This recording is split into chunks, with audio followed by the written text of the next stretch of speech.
भगवान श्री कृष्ण। तो उनकी जो भगवत्ता है उसी के कारण से हम लोग श्वास प्रश्वास जो भी कर रहे हैं, इसीलिए उन्होंने मध्यम मार्ग को स्थापित किया कि वैदिक काल में धर्म था लेकिन हमारे लिए उपयोगी नहीं था। औपनिषदिक चिंतन में ज्ञान था लेकिन हमारे लिए सार्थक नहीं था। इसलिए भगवान कृष्ण ने गीता की आवश्यकता इसलिए समझी कि धर्म की स्थापना ऐसा धर्म किया। पहले जो धर्म था वो यज्ञ, अपनी कामना, स्वर्ग काम हो यजेत, स्वर्ग चाहिए तो यज्ञ करो। अब महाभारत काल में या द्वापर युग में समस्या थी। देखिए त्रेता में सीता जी का हरण हो गया, नारी का हरण हुआ, लेकिन द्वापर युग में नारी का हरण तो नहीं हुआ, लेकिन नारी के चीर का हरण हो गया। चीर हरण हुआ और ऐसा हुआ कि वो परंपरा अभी भी कहीं ना कहीं दिखाई दे जाती है समाज में। उसका कहीं ना कहीं थोड़ा कण गाये बगाए जो सारी समस्याएं हमें दिखाई देती हैं, कभी कोई खबर मिल जाती, कभी कोई, तो नारी तब भी अपमानित हो रही थी और आज भी अपमानित हो रही है। वैदिक काल में कोई नारी धर्म नहीं था कि ये नारी धर्म है और इस धर्म के तहत नारी का सम्मान होगा। भरी सभा में द्रौपदी पूछती है, क्या मैं 5 पतियों के द्वारा हारी गई हूँ? जो हारे हुए हैं पति, क्या हारा हुआ व्यक्ति बाजी लगा सकता है? जो पहले हार गया तो उसका अधिकार तो स्वतः खत्म हो गया। तो वो प्रश्न करती है भरी सभा में, जहाँ बड़े बड़े धर्मवेत्ता, धर्मराज कहे जाने वाले युधिष्ठिर तक जवाब नहीं दे पाते। भीष्म पितामह, द्रोणाचार्य, गुरु आचार्य कहे जाने वाले वो भी उत्तर नहीं दे पाते।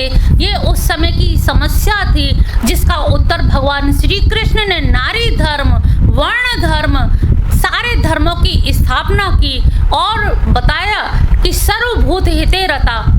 वैदिक काल में जो धर्म किया जाता था, स्वर्ग कामो यजेत, यानी स्वर्ग किसे मिले? मुझे मिले। और यहाँ पर गीता में धर्म क्या बताया? सर्वभूत हिते रता। ऐसा काम करो जिससे यहाँ जितने लोग बैठे हैं, पूरा समाज, पूरा राष्ट्र, सबका कल्याण हो।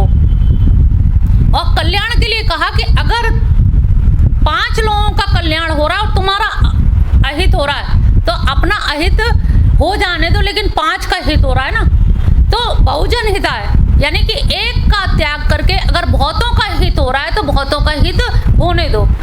कुटुंब का अगर त्याग करना पड़े जाति के लिए तो कर दीजिए, जाति का त्याग करना पड़े या अपने समाज के लिए तो कर दीजिए, समाज का त्याग करना पड़े अगर अपने नगर और शहर के लिए तो कर दीजिए, शहर के त्याग करना पड़े यदि राष्ट्र के लिए तो कर दीजिए।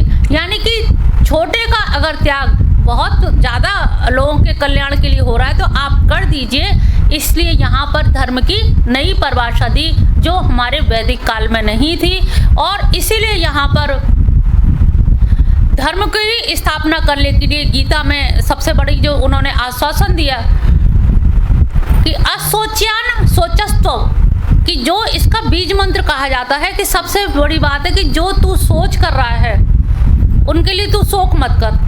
अब इस चीज़ को आप अपने ऊपर भी उतार लीजिए। हम हर चीज़ के लिए शोक करते रहते, घर में ये नहीं हुआ, ऐसा नहीं हुआ, बच्चा कुछ बन नहीं पाया, हम शोक करते रहते हैं। वो कह रहे हैं कि जिसके लिए शोक नहीं करना चाहिए उसके लिए, क्योंकि बच्चा राजा बनेगा कि रंक बनेगा वो लिखवा के लाया है, प्रारब्ध वो लिखवा के लाया है, जन्म से रेखाएं संग लाया है। अब उसमें आप अपना सारा कुछ तन मन धन व्यर्थ गंवा देते हो कि ये पता नहीं क्या बनेगा। तो उन्होंने सबसे पहले एक बीज मंत्र, जैसे होता है ना बिल्कुल बीज जड़, कि असोच्यान सोचस्त, तुम जो सोच कर रहे हो या जो सोच असोच, जिनके लिए शोक नहीं करना चाहिए उनके लिए तू शोक करने योग्य नहीं है। अब आपने कह तो दिया, फिर वो कह रहे माँ सुच, तू इसके लिए शोक मत कर, शंका मत कर, सोच मत, चिंता मत कर। क्यों? क्योंकि अहम त्वाम सर्व पापेभ्य मोक्षयिष्यामि, मैं तेरे सारे पापों से, जो तुझे धर्म अधर्म का जो द्वंद्व है, मैं तुझे सब पापों से मुक्त कर दूंगा। और जब सब पापों से मुक्त हो जाएगा तो इसके लिए तुझे कोई शोक नहीं करना है। तो ये उसका मेन कारण है कि ऐसा हमें कोई भी वेद उपनिषद उपनिषद में चीज नहीं मिली कि मां सुच कि शोक मत कर, शोक मत कर। और मैं यहाँ पर सीधे सीधे कर्ता यानी कि वक्ता, जब वक्ता का सामना हो जाता है तो हमें विश्वास हो जाता है, अरे हमारे सामने वचन दिया है तो कुछ तो निभाएंगे। अभी तक हम क्या करते थे, वेद पढ़ते थे तो उसमें क्या था, अधिकारी देखा जाता था, तुम पढ़ने लायक सुनने लायक हो भी कि नहीं, श्रवण की पात्रता देखी जाती थी। उपनिषद में चिंतन की यानी कि ज्ञान की प्रधानता थी। गीता एक पहला ऐसा ग्रंथ है जिसमें वक्ता की प्रधानता है। भगवान कृष्ण ने जो जो कहा अर्जुन से सामने सामने कहा। जब सामने कोई बात कहता है, तुम लोग बैठे हो, हम कहते हैं शोक मत करना, हम हैं, हम सब कर देंगे। उन्होंने कहा इससे अच्छा क्या, यही तो आदमी चाहता है, निश्चिंतता चाहता है। आप जीवन में क्या चाहते हो, निश्चिंतता, सिक्योरिटी। कोई हमसे कह दे कि ये सब हम करा देंगे, तुम चिंता मत करो, बस निश्चिंत हो गए। भाई ये कहने वाला कोई हो, भले ही कहने वाला ईश्वर, करने वाले ईश्वर है, लेकिन ये कह देना भी बहुत बड़ी बात है। तो यहाँ पे गीता में या तो साक्षात ईश्वर कह रहे हैं, साक्षात भगवान कह रहे हैं कि माँ सुच तू शोक मत कर। क्यों ना करें, क्योंकि मैं तेरे सभी पाप, जिन्हें तू पाप पुण्य कह रहा है, उन सारे पाप पुण्यों को मैं समाप्त कर दूंगा। अहम त्वाम सर्व पापेभ्यो, जो पाप है ना, अगर तुझे लग रहा हो गए, मोक्षयिष्यामि, भविष्य काल में सबसे मुक्त कर दूंगा। ये सुन के तो अच्छों को भी आश्वासन लगेगा। इसीलिए गीता हमारे यहाँ बहुत प्रासंगिक हुई, और इतनी अधिक प्रासंगिक हुई कि आज विषाद और तनाव की स्थिति में, क्योंकि आज भी वही परिस्थितियां हैं जो गीता के समय में थी। उस समय भी जमीन के बंटवारे को लेकर के द्वंद्व हुआ, महाभारत। और आज भी कौन सा ऐसा घर है जो छोटी मोटी बात द्वंद्व, जमीन के बंटवारे को लेके, हिस्सा बांट को लेकर के ना हो रही हो। प्रश्न था जमीन के बंटवारे का, तो आज भी वो बंटवारे की समस्या बनी हुई है। प्रश्न था नारी की अस्मिता का, तो आज भी नारी का मान सम्मान पे प्रश्न चिन्ह लगा हुआ है। प्रश्न था रक्त संबंधियों का, तो आज भी रक्त संबंध रिस रहे हैं, सरक रहे हैं। प्रश्न था भाई भाई का, तो आज भी भाई भाई के मध्य मन मुटाव हो रहा है। प्रश्न था अपनों का, तो कोई भी आज अपना नजर नहीं आता। तो वही परिस्थितियां तब थी, तब तो भगवान कृष्ण ने सारथी बनकर, सारथित्व संभालकर अर्जुन को संभाल लिया। लेकिन अब उनकी अनुपस्थिति में, क्योंकि साकार रूप में सामने नहीं है, तो आज उनका वाणी, जिन्होंने कहा कृष्णस्तु भगवान स्वयं, उनकी जो वाणी है, ये गीता हमारे सबके समक्ष है। इस गीता का एक एक शब्द हम सबके जीवन में उतारने योग्य है। तो आज ये गीता हमारे लिए जीवनोपयोगी, अत्यंत प्रासंगिक, अत्यंत समीचीन है कि हम कृष्ण से सीधे सीधे तो उत्तर नहीं पा सकते, लेकिन गीता के एक एक शब्द में हमारे घर की सारी समस्याएं, मन की समस्त समस्याएं, अपनों की, रिश्तेदारों की समस्याएं, पारिवारिक समस्याएं, सबका सुलझाव इस गीता में मिल जाता है। अगर आप लोग ध्यान से सुनोगी तो निश्चित जानोगी शायद ये गीता हमारे लिए कही जा रही है। हर व्यक्ति को लगेगा ये तो मेरा अपना दर्द है, ये तो मेरी अपनी मुश्किलें हैं, मेरे अपने परेशानियां हैं। गीता में कैसे दे दिया, क्योंकि मनोविज्ञान से भरपूर गीता। और इसके वक्ता भगवान श्री कृष्ण एक मनोवैज्ञानिक डॉक्टर ही थे, मनोचिकित्सक थे, जिन्होंने उन बातों को उकेरा है, उन चीज़ों को उकेरा है जिन चीज़ों से हम सब लोग व्यथित रहते हैं। और आज हर मानव विषाद की घड़ियों से गुजर रहा है। हर व्यक्ति मन में एक टीस लेकर के घूम रहा है। अपनों से जो टीस है, गैरों से जो टीस है, वो ना तो किसी के आगे खुल के बता पाता है, ना रो पाता है, ना कह पाता है, और एक घुटन भरी जिंदगी जी रहा है। हमारे यहाँ एक दार्शनिक जानपाल शास्त्र हुए हैं, उन्होंने कहा है कि मनुष्य भीड़ में तो बैठा है लेकिन फिर भी अकेला है। भीड़ में बैठा है लेकिन अकेला है, क्योंकि वो अपना दुख दर्द किसी से कह नहीं सकता, किसी से बांट नहीं सकता, और जिससे बांटेगा वही उसका उपहास बनाएगा, वही हंसेगा। इसलिए ना तो वो कह सकता है, ना रो सकता है, और उस घुटन भरे जीवन में उसके कहीं ना कहीं रोग ग्रसित हो जाता है, और ऐसे रोग ग्रसित हो जाते हैं जिनसे कि उसका जीवन जीते जी मानव जीवन व्यर्थ का लगने लगता है, निराशा घेर लेती है, अवसाद घेर लेता है, डिप्रेशन हो जाता है।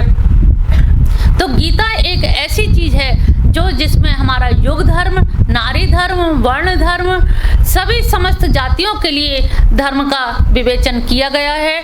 और जो धर्म का विवेचन हम सबके कल्याण के लिए, वो चाहे घर गृहस्थी वाले लोग हों, चाहे वानप्रस्थी हों, और चाहे किसी भी आश्रम के लोग हों, सभी को उसमें निदान मिलता है।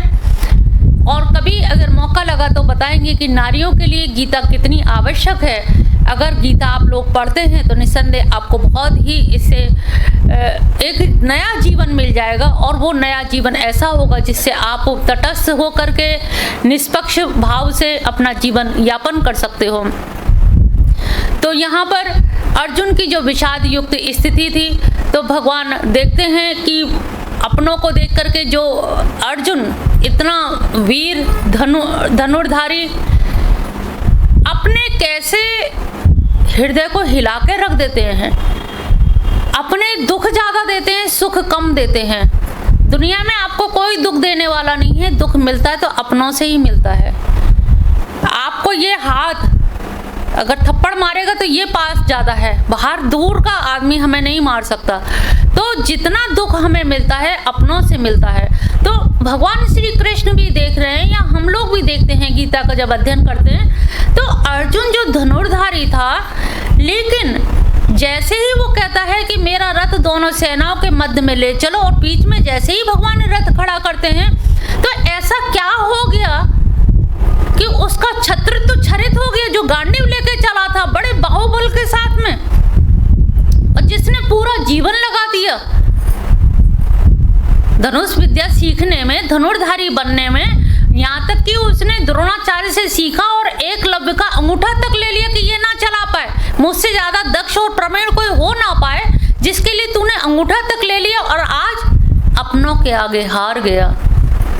इसका मतलब मनुष्य अपनों से ही हारता, दुनिया में किसी से नहीं हारता।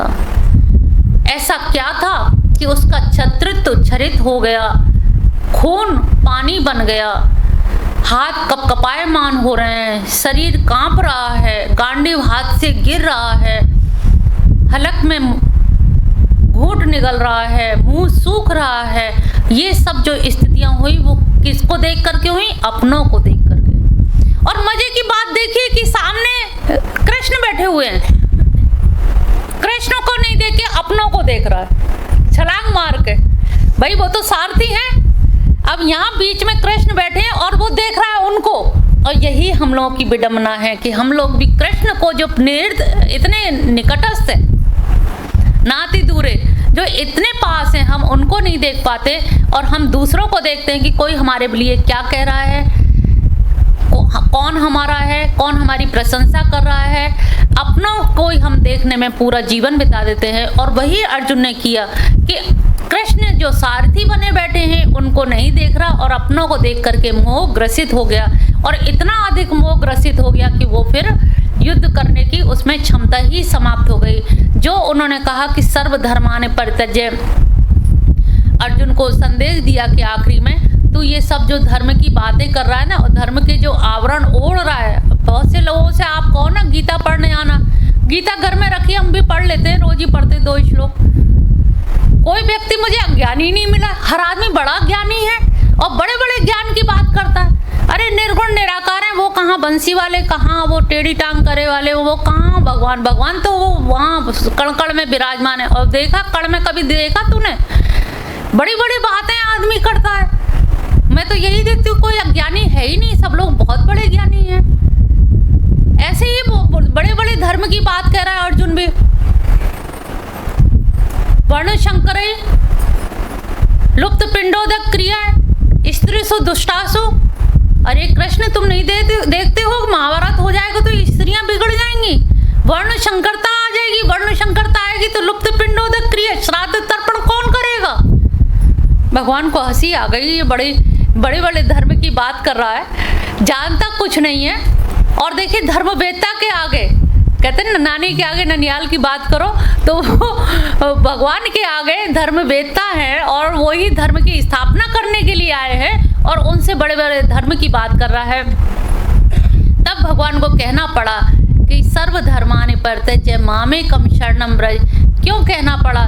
क्योंकि तू जो बात कर रहा है वो कौन से धर्म की कर रहा है? अपरा विद्या। धर्म दो तरह के होते हैं, परा विद्या और अपरा विद्या। तो वैदिक धर्म का जो विवेचन है वो अपरा विद्या में आता है। अपरा विद्या यानी कि इस लोक से संबंधित तुम्हारी कोई घर की समस्या है, कलह कलेश से, तो वो हमारे अपरा विद्या में आएगा। और परा विद्या में हमारे भगवान कृष्ण से संबंधित जो भी चीज आएंगे, अलौकिक विद्या।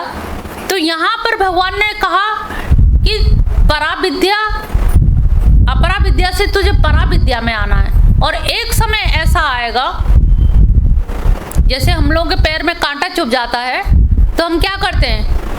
एक कांटा लेते हैं और उस कांटे को निकाल देते हैं। तो जिससे निकालते हैं तो क्या उसे थैले में रख लेते हैं? दोनों को क्या करते हैं? फेंक देते हैं। अरे भैया तुम बड़े वो हो, अभी तो इससे कांटा निकाला उसी को फेंक दिया। उन्होंने कहा ये भी तो कांटा ये है। ऐसे ही अपरा विद्या भी और परा विद्या भी। तो उन्होंने कहा आप परा विद्या अपरा विद्या दोनों को छोड़ दो और मन मना भव अर्जुन नेस्त्रगुण। तो तीनों गुणों से छलांग लगा करके तू मेरे मन वाला हो जा।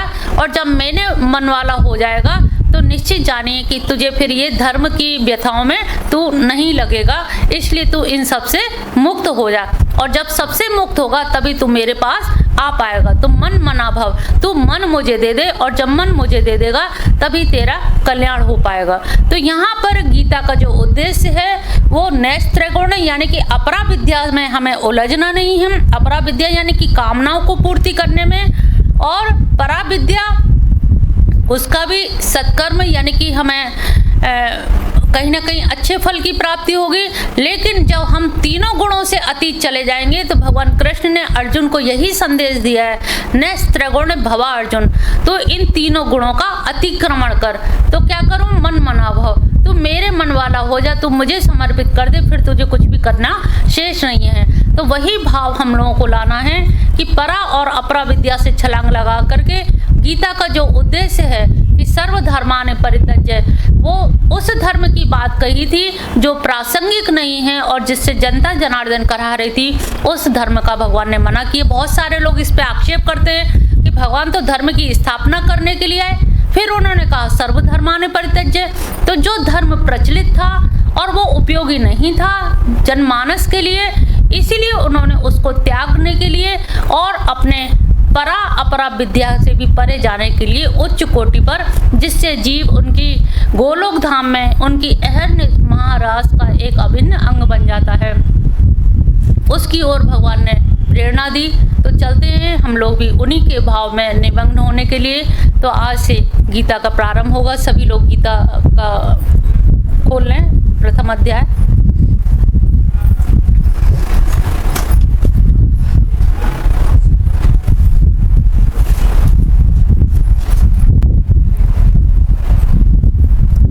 जो लोग पढ़ सकते हो साथ में पढ़ें।